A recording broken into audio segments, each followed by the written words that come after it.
अशहदु अन्ना मुहम्मदुर रसूलुल्लाह।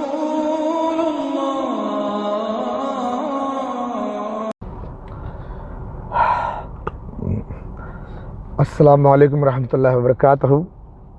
आज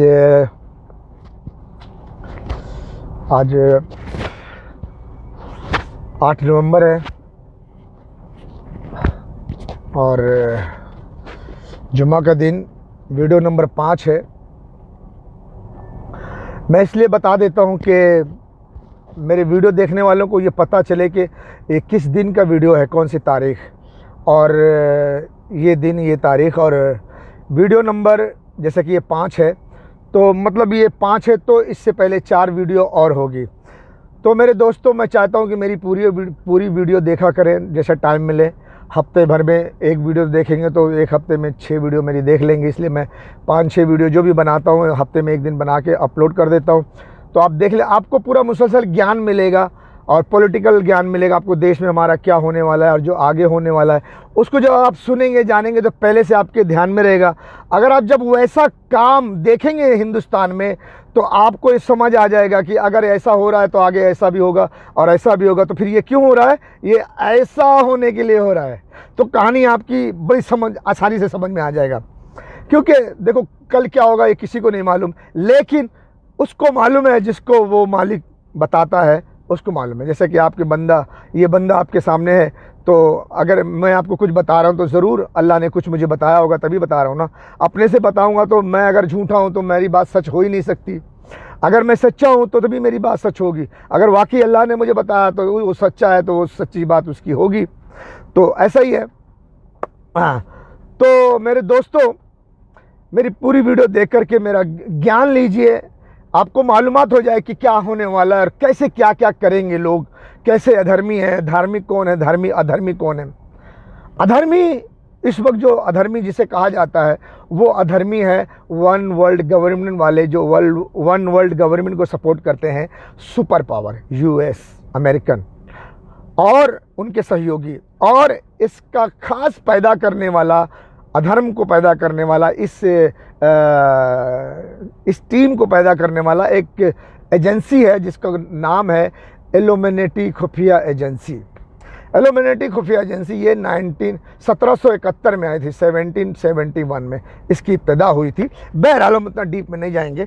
आज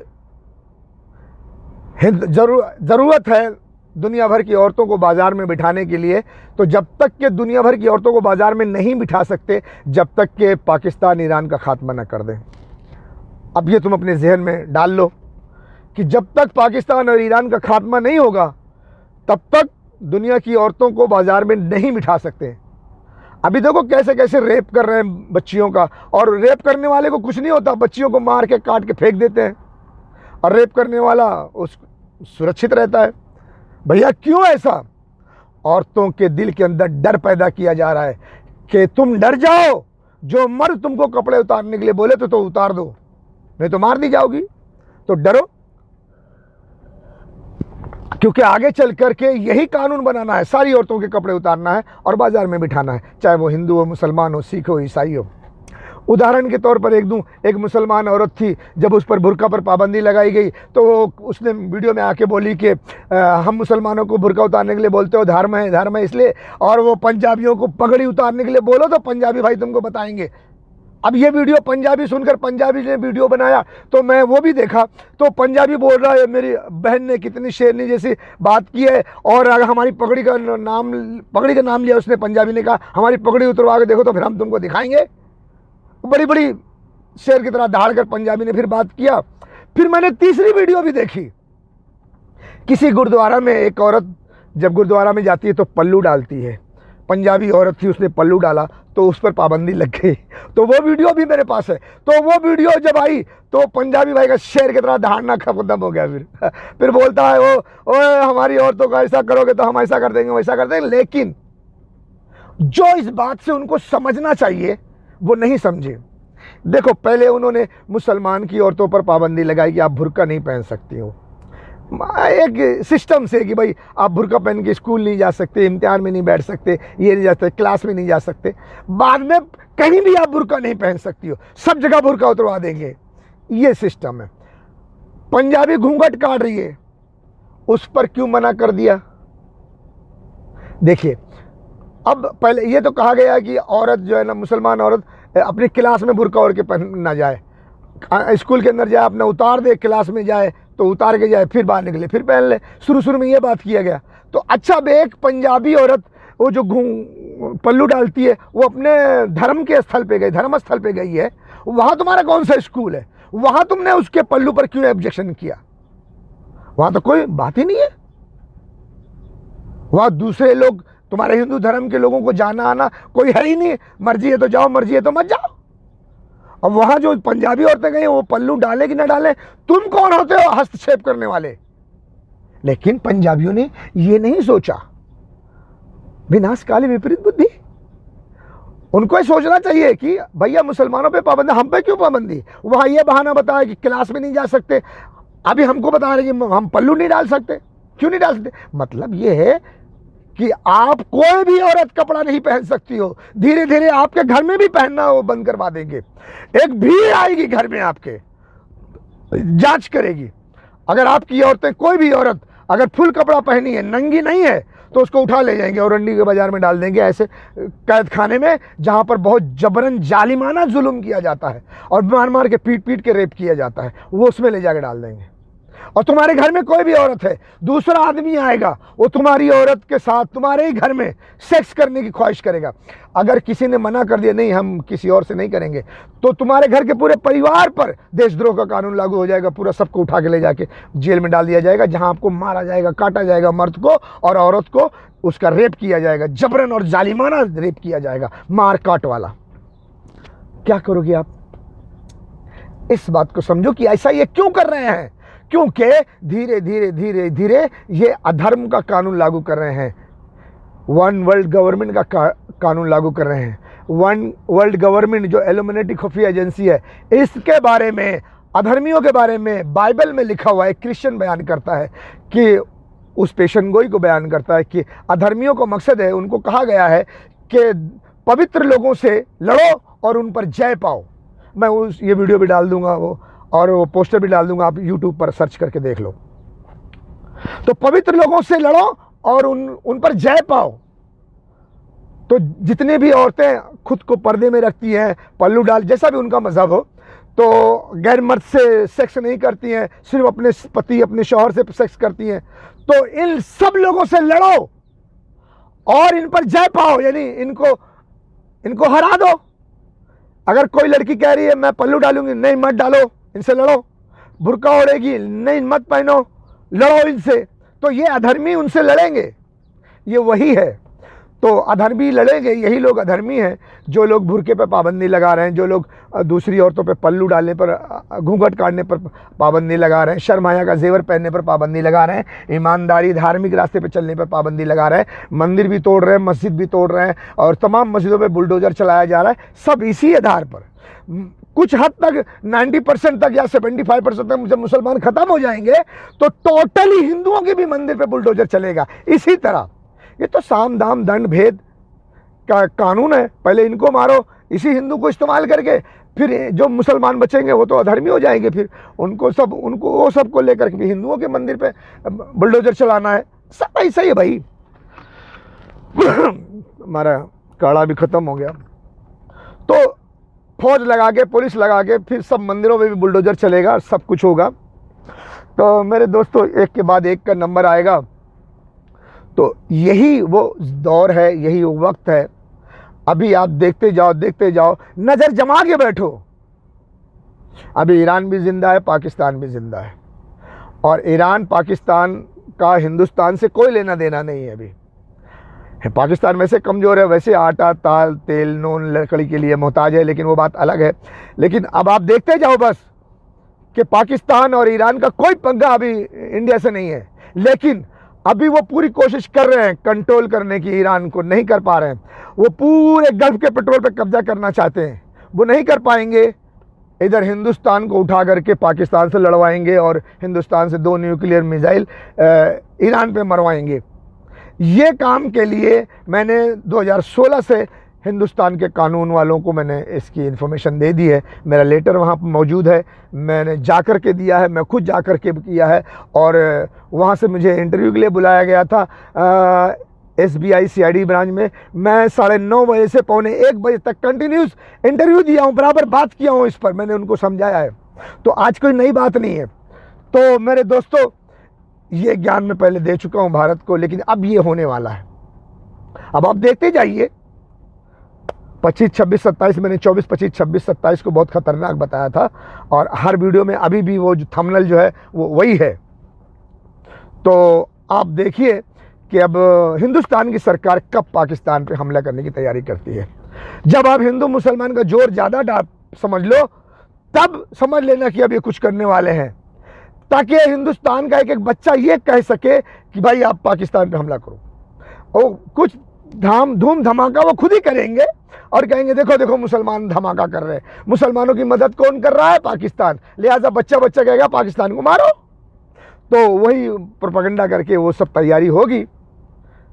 अगर मैं शांति दूत हूँ और मैं शांति दूत का काम करने में कामयाब हो जाऊँगा तो इंशाल्लाह मैं इसको बचा लूँगा। और अगर मैं नहीं बचा सका तो फिर पाकिस्तान पे हमला होगा, तो पाकिस्तान से गज़वे हिंद होगी, फिर हिंदुस्तान का जो कुछ भी होगा बड़ा ख़तरनाक होगा, क्योंकि गज़वे हिंद में हिंदुस्तान कभी नहीं जीत सकेगा। गज़वे हिंद जब होगी तो हिंदुस्तान कभी नहीं जीत सकेगा। पाकिस्तान इस वक्त चाहे जितना कमज़ोर हो, वक्त आने पर वो ताकतवर हो जाएगा। ठीक उसी तरह अगर आप हिंदू हो तो आप महाभारत को देख लो, अगर आप हिंदू नहीं भी हो तो भी महाभारत को देख लो। महाभारत के कुछ सीन्स मैं आपको ऐसे इसमें नहीं डालूंगा, मैं मुंह से बता दे रहा हूँ। जब महाभारत की इब्तिदा में, शुरुआत में जब होने की चर्चे चल रहे थे, तो शांति दूत गया था, एक शांति दूत दुर्योधन के महल में गया था, वहाँ शांति का प्रस्ताव लेकर के। तो शांति का प्रस्ताव जो है ठुकरा दिया गया था। ठीक है, उस वक्त शांति का प्रस्ताव ठुकराने तक दुर्योधन के पास कोई राज्य नहीं था, बड़ा राज्य नहीं था, उनके पास कोई बहुत बड़ी शक्ति नहीं थी, बहुत बड़ी ताकत नहीं थी, बहुत बड़ी फौज नहीं थी। लेकिन उनके मुकाबले दुर्योधन एक राजा था, राजकुमार था, और उनके पास बड़ी फौज थी, वो उनके पास सब कुछ था, और उनके दोस्तों की फौज थी, बड़ी ताकत थी, और बड़े बड़े वीर, बड़े बड़े धनुर्धर सब दुर्योधन के साथ थे। आप एक शांति दूत खाली देख लो, आप YouTube पर सर्च करो शांति दूत महाभारत हिंदी में, तो आप देख लो, उसमें सारे बड़े बड़े धनुर्धर जो है वो सब दुर्योधन की टीम में बैठे हुए थे, जिस पर उनको फख्र था कि सारे लड़ने वाले तो हमारे पास, हम डरे क्यों। और पांडवों के पास क्या है? कुछ भी नहीं है, कोई फौज नहीं, कोई धनुर्धर नहीं, कोई वीर नहीं। सब ऐसा हलवा लग रहा था जैसे इस वक्त पाकिस्तान के प्यासे कुछ नहीं है, आटा नहीं, नमक नहीं, दाल नहीं, चीनी नहीं, खाना नहीं, भूखे मर रहे हैं, ऐसा वैसा वैसा वैसा। फौज अमेरिका की गुलामी कर रही है, कुछ भी नहीं है। ऐसे दुर्योधन के पास बहुत कुछ था, लेकिन पांडवों के पास युधिष्ठिर, अर्जुन, ये पांचों भाई जो थे, भीम, नकुल, सहदेव, ये जो भी थे 5 भाई, इनके पास क्या था? ये बनवास को गए थे माँ को लेकर, फिर वापस आए बनवास से, और थोड़े दिन में ये सब चक्कर चलने लग गया। क्या था इनके पास? कुछ भी नहीं, कोई बड़ी फौज नहीं, कोई बड़ा महल नहीं, कोई बहुत दौलत नहीं। लेकिन लेकिन लेकिन लेकिन लेकिन शांति दूत ने कहा था दुर्योधन से कि मैं धर्म के साथ हूं, मैं अधर्म के साथ नहीं हूं। तो जब वक्त आया महाभारत का, तो सब कुछ का इंतजाम हो गया। महाभारत के मैदान में सब कुछ था, और महाभारत को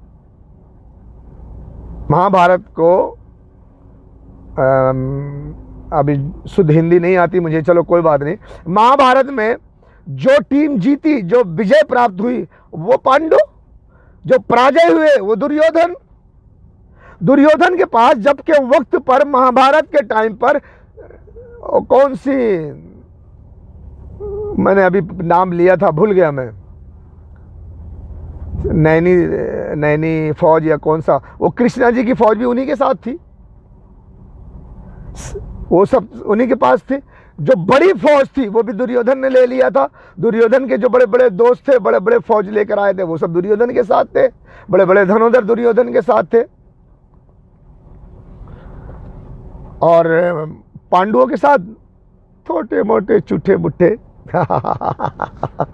जीता कौन? पांडव। हारा कौन? कौरव। दुर्योधन हार गया। क्यों? वो अधर्मी था और वो धार्मिक थे। तो ये एक मिसाल है। गज़वे हिंद में धार्मिक मुसलमान हैं, अधर्मी जो पाकिस्तान पे हमला करने वाले हैं वो हैं अधर्मी। इस वक्त जो गरीब किसानों की जमीन छीनना चाहते हैं, इस वक्त जो औरतों का रेप करना चाहते हैं, औरतों का रेप कर रहे हैं, इस वक्त जो बेखता कसूर का कत्ल कर रहे हैं, इस वक्त जो एक चलते फिरते लोगों को मारकर उनको मिट्टी में मिला रहे हैं, इस वक्त जो अंग्रेजों की गुलामी कर रहे हैं, ये सब अधर्मी हैं, सब अधर्मी हैं। और ये सब अधर्मी, सब अधर्मियों का नाश होने वाला है। एक चीज कभी आप लोगों ने देखा होगा, कभी गौर किया होगा, देखा होगा, चींटी वही काली वाली चींटी, काली वाली चींटी चींटी होती है, लेकिन जब उसकी मौत आती है ना, उसकी तबाही बर्बादी आती है, तो उसकी तबाही बर्बादी से आने से पहले उसके पंख निकल आते हैं और फिर फिर हवा में उड़ने लगती है।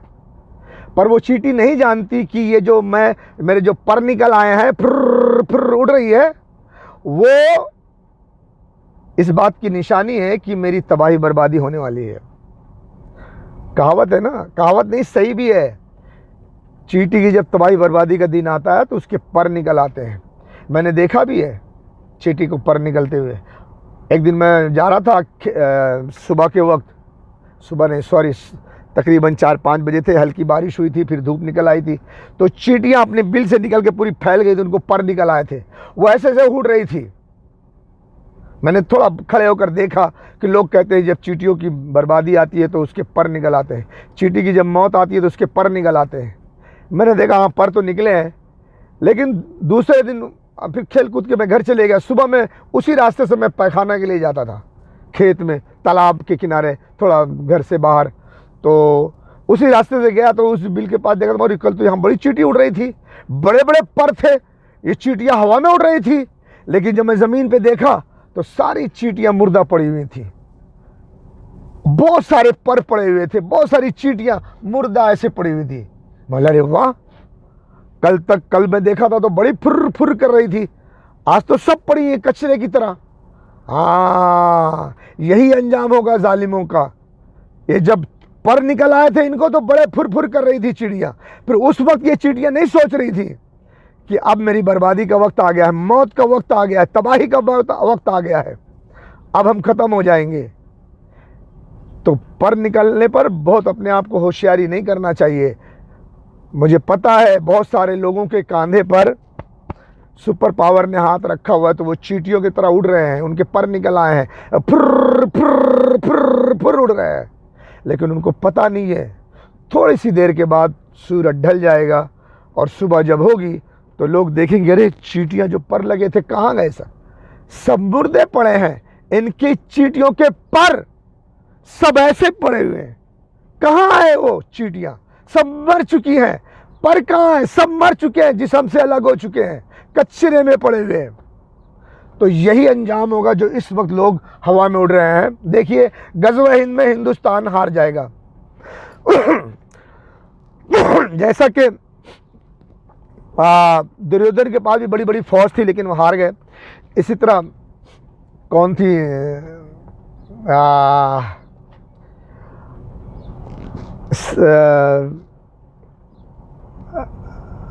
सुपर पावर के पास, ये हिंदुस्तान के पास भी इस वक्त सुपर पावर की फ़ौज होगी, लेकिन वो भी उसके बावजूद भी सुपर पावर हिंदुस्तान की मदद नहीं कर पाएगा और हिंदुस्तान हार जाएगा। हिंदुस्तान जा रहा है क्योंकि हर किसी को मौत का डर रहता है। तो गज़वे हिंद तो मामूली जंग नहीं होगी, तो वो कौन कौन हिंदुस्तान की मदद करेगा इस पर वो पहला ध्यान देंगे। तो हिंदुस्तान की शिकस्त होगी तो जितने लोग भी इस वक्त जितने लोगों के पर निकले हुए हैं ना, लोग ढूंढ ढूंढ के उनको मारेंगे, ढूंढ ढूंढ के मारेंगे। तकरीबन कई करोड़ लोग मारे जाएंगे। और कई करोड़ लोग जब मारे जाएंगे तो उनकी घरों की जो औरतें होंगी, जो बेटियां होंगी, उनका क्या होगा? उनके घर की तमाम औरतें तो बेमर्द की हो जाएंगी, बेघर द्वार की हो जाएंगी। तो बहुत मुश्किल होगी। उन औरतों को बहुत मुसीबत का सामना करना पड़ेगा। जो लोग आज हवा में उड़ रहे हैं, कुछ नहीं सोच रहे हैं कि कल क्या होगा। जिस दिन कोई आएगा और ये जो कंधे पे हाथ रखा हो, हाथ हटा देगा, सुपर पावर का कनेक्शन हमसे कट जाएगा, और उसके बाद जो हमारी पिटाई होगी, उसके बाद हमारा क्या होगा, हमारे घर की औरतों का क्या होगा। तो फिर क्या? आज वो क्यों लड़ रहे हैं, क्यों पर निकल रहे हैं, उनके क्यों उड़ रहे हैं? क्योंकि सुपर पावर ने हाथ रखा हुआ है और नाहक लड़ रहे हैं। लेकिन कल ये हाथ भी काट दिए जाएंगे, ये पर भी कट जाएगा, ये सब कुछ हो जाएगा, मर जाएंगे, कई करोड़ मरेंगे। उसके बाद उन कई करोड़ के घरों में जो औरतें होंगी वो जिंदा रहेंगी, उनका क्या होगा? जरा उनके बारे में सोचो। तो गज़वे हिंद को हिंदू कायम कर रहे हैं, हिंदू ही बना रहे हैं। वो जो अधर्मी है, वो जो अंग्रेजों के लिए काम कर रहे हैं, वही तैयार कर रहे हैं। और ये जाने अनजाने पाकिस्तान पे हमला करेंगे, तो पाकिस्तान जब जवाब देगा तो वही जंग गज़वे हिंद होगी, और चारों तरफ से पाकिस्तान को ताकत मिलेगी और बहुत कुछ मिलेगा। जो कुछ भी मिलेगा ये वक्त पर उसी तरह आ जाएगा जैसा कि पांडवों के पास कुछ भी नहीं था, लेकिन महाभारत में उनके पास सब कुछ आ गया था। महाभारत को देख लो, वही गज़वे हिंद है, और अच्छे से समझ लो, ठीक है। अब मैं अगला वीडियो आपको दिखाऊंगा जिसमें मैंने वादा किया था कि मैं अपने प्यार मोहब्बत की बातें, जिसमें मेरे क्लास की लड़कियों ने मुझ पर जो एहसान किया था, वो मैं आपको बताऊंगा। तो आप मेरी थोड़ी प्यार मोहब्बत की बातें सुन लीजिए। मुमकिन है कि आपके दिल में भी औरत के लिए मोहब्बत पैदा हो, जैसे मैं औरत ज़ात के लिए मोहब्बत करता हूँ। उसकी इज़्ज़त आबरू की हिफाजत के लिए शांति कायम करना चाहता हूँ, और हर तरह से औरत की इज़्ज़त आबरू की हिफाजत के लिए मैं खड़ा हूँ। इसी तरह से मैं चाहता हूँ कि हर मर्द औरत की इज़्ज़त करे, औरत का एहतराम करे, और औरत की इज़्ज़त आबरू की हिफाजत के लिए उसके साथ खड़ा हो। और औरत की इज़्ज़त करने वाले को मैं सलूट करता हूँ, चाहे वो किसी भी धर्म मज़हब का रहने वाला हो। कलोटी कलोटी कलोटी है कलोटी। क्योंकि ईरान पर डायरेक्ट अमेरिका इजराइल हमला नहीं कर सकते।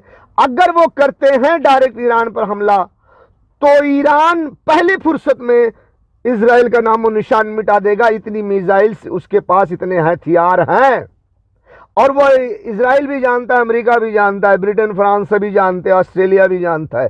इसीलिए डायरेक्ट ईरान पर हमला कोई नहीं करेगा। क्यों? इजराइल खत्म हो जाएगा, इजराइल को सेफ करना है। इसलिए ईरान को हिंदुस्तान से मारा जाए, हिंदुस्तान को इस्तेमाल करके ईरान को मारा जाए, ताकि ईरान अगर कोई जवाबी कार्रवाई करे तो वो हिंदुस्तान में करे, इजराइल सेफ रहे। इसीलिए ईरान को मारने के लिए हिंदुस्तान को चुना गया है। इन लाशों को, गोश्त के टुकड़ों को देखकर तुम्हें गैरत क्यों नहीं आती? तुम कैसे सोते हो, तुम कैसे पीते हो, तुम कैसे खाते हो, तुम कैसे जिंदगी गुजारते हो? ऐ बेगैरतो, ऐ जर्देलो, ऐ हुक्मरानो, तुम कब जागोगे, कब जागोगे? ऐ बेगैरत हुक्मरानो, इन लाशों को, गोश्त के टुकड़ों को देखकर तुम्हें गैरत क्यों नहीं आती? तुम कैसे सोते हो, तुम कैसे पीते हो, तुम कैसे खाते हो, तुम कैसे जिंदगी गुजारते हो? ऐ बेगैरतो, ऐ जर्देलो, ऐ हुक्मरानो, तुम कब जागोगे, कब जागोगे? वो बेचारे फरियाद कर रहे हैं, बुला रहे हैं तुम्हें।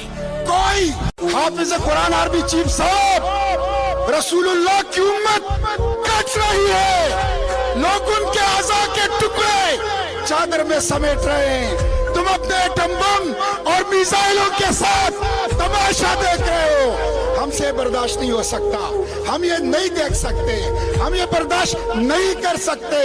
जुर्रत करो